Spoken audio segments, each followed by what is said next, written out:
जीवन बगिया ऐसी उलझी, फूलोगे कम कांटे ज़्यादा।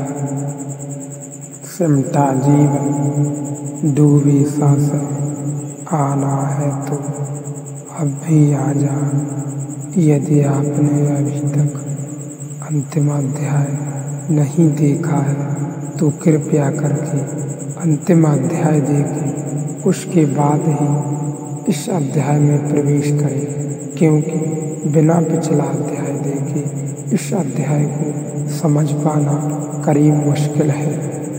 और दूसरी मज़े की घटना घटती है, जो व्यक्ति बेहोश नहीं मरता उसे अपनी मृत्यु का पूर्व स्मरण सहज ही हो जाता है।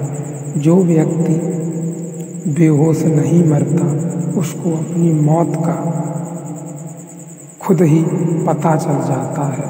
वह भी भीतरी व्यवस्था है। आपको मृत्यु की खबर नहीं दी जाती, क्योंकि खबर अगर मिल जाए तो आप मरने के पहले मर जाओगे। पता चल जाए कि 7 दिन बाद मरना है तो यह 7 दिन इतनी भयंकर मृत्यु होगी जिसका हिसाब नहीं। इसलिए आप भरोसे योग्य नहीं हो, आपका शरीर भी हिसाब नहीं है, इसलिए आप भरोसे योग्य नहीं हो।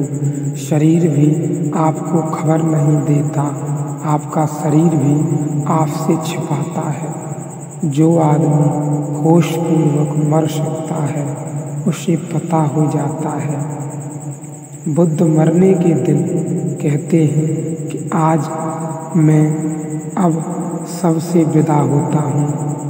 तुम्हें कुछ आखिरी बात तो पूछनी नहीं, पूछने का तो सवाल न रहा। लोग तो रोने लगे, चीखने चिल्लाने लगे। बुद्ध ने कहा, समय मत खो, यह तुम पीछे भी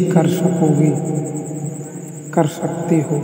इतनी जल्दी कुछ नहीं, मेरा समय चुका जा रहा है। तुम्हें कुछ पूछना तो नहीं, पर वे तो इतने बेहाल हो गए, क्या पूछना ताछना। ये सब फुर्सत की बातें हैं, पूछना वगैरह। और यह बुद्ध भी कैसा आदमी है, यह कोई भक्त है।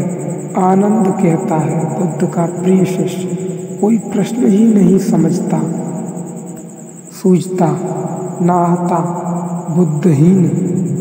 बुद्ध 3 बार कहते हैं, तब ठीक है, तुम अपना काम करो, मैं अपना काम करता हूँ। वे पेड़ वृक्ष के पीछे चले गए हैं, आसन लगाकर बैठ गए हैं। आँख उन्होंने बंद कर ली और बुद्ध की कथा कहती है, वे धीरे धीरे मृत्यु में प्रवेश करने लगे। पहला चरण पूरा, मृत्यु के 4 चरण बुद्ध ने कहे।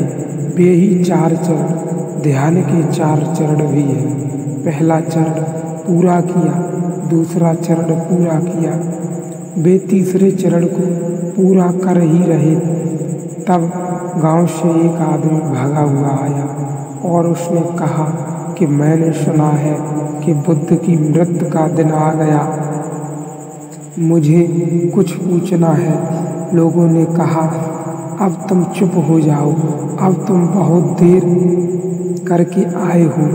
अब तो वे भीतर की उस यात्रा पर निकल भी चुके हैं। बुद्ध के लिए मृत्यु भी एक यात्रा है, एक सचेतन यात्रा। यह कोई मौत नहीं है जो बुद्ध पर आ रही है, यह बुद्ध है जो मौत में जा रहे हैं। इस फर्क को ठीक से समझ ले, यह कोई मौत नहीं है जो बुद्ध पर आ रही है। मौत हम पर आती है, हम तड़फड़ाते रहते हैं और वह आई चली जाती है। ये बुद्ध हैं जो मौत में जा रहे हैं। एक एक कदम भिक्षुओं ने कहा कि अब नहीं, उस आदमी ने कहा, लेकिन नहीं, मैं रुक नहीं सकता, मुझे पूछना ही है, क्योंकि पता नहीं अब कितने जन्मों के बाद बुद्ध जैसे व्यक्ति की फिर से उपलब्धि होगी।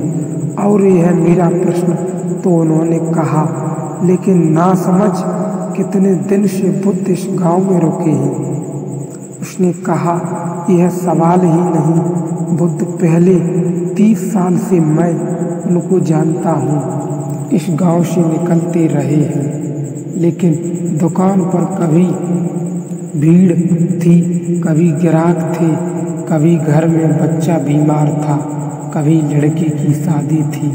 मैंने सोचा कभी फुर्सत से, सुविधा से, लेकिन अब तो कोई उपाय ही नहीं। वे मरने के ही करीब हैं। और बुद्ध वापस लौट आए वृक्ष के पास से, और उन्होंने कहा कि मत रोको उसे, अभी मैं तीसरे में ही था, अभी चौथे में नहीं पहुंचा था, और मेरे नाम पर यह बदनामी न रह जाए कि मैं जिंदा था। और एक आदमी पूछने आया और बिना उत्तर के वापस लौट गया। तो इसका उत्तर पूछने लेने दो इसे, यह भी एक मरना है, देखो। लेकिन यह मरना उसी को उपलब्ध होता है जो इसके पहले ध्यान में मरना सीख गया हो। जो ध्यान के चरण हैं वे ही मृत्यु के चरण हैं, क्योंकि ध्यान भी शरीर से छुड़ाकर वहाँ ले जाता है जहाँ चेतना का केंद्र है, और मृत्यु भी शरीर से छुड़ाकर वहाँ ले जाती है जहाँ चेतना का केंद्र है। लेकिन मृत्यु में आप बेहोश हो गए होते हैं, क्योंकि वह आपकी इच्छा के विपरीत होती है, और ध्यान में आप होशपूर्वक होते हैं, क्योंकि वह स्वेच्छा की गति है। प्राण दूसरी जीवेशड़ा, दूसरी हमारी ग्रंथि है। तीसरी ग्रंथि हमारी इच्छा, वासना, कामना, तृष्णा। ऐसा कोई क्षण आपने जाना है जब आपके भीतर कोई इच्छा न रही हो।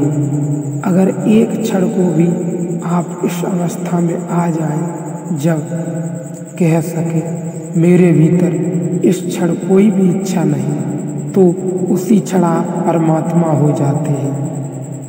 लोग कहते हैं परमात्मा कहाँ है, खोजना है, परमात्मा को पाने की बड़ी इच्छा है। इच्छा की वजह से ही न पा सकेंगे। इतनी सी इच्छा भी छोटी नहीं है, बहुत बड़ी है,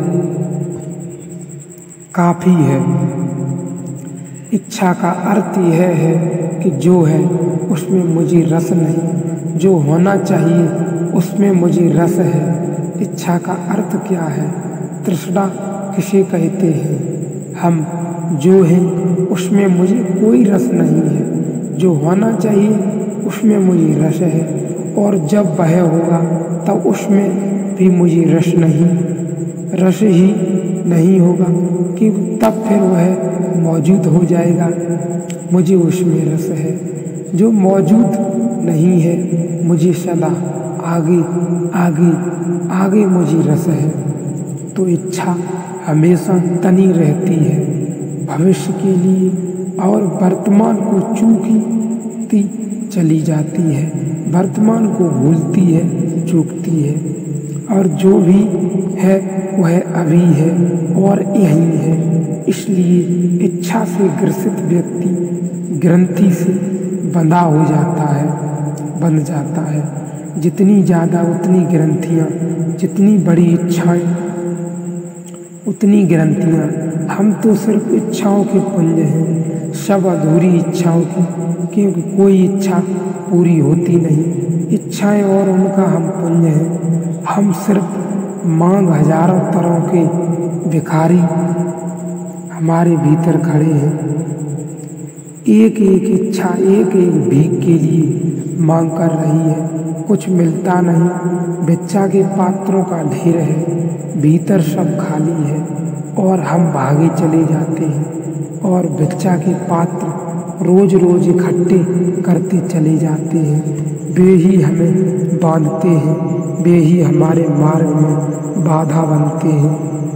ये भिक्षा के पात्र और ये इच्छाएं जब बिल्कुल नष्ट हो जाती हैं तभी हम परमात्मा की स्तुति यानी परमात्मा रूप में पहुंच जाते हैं।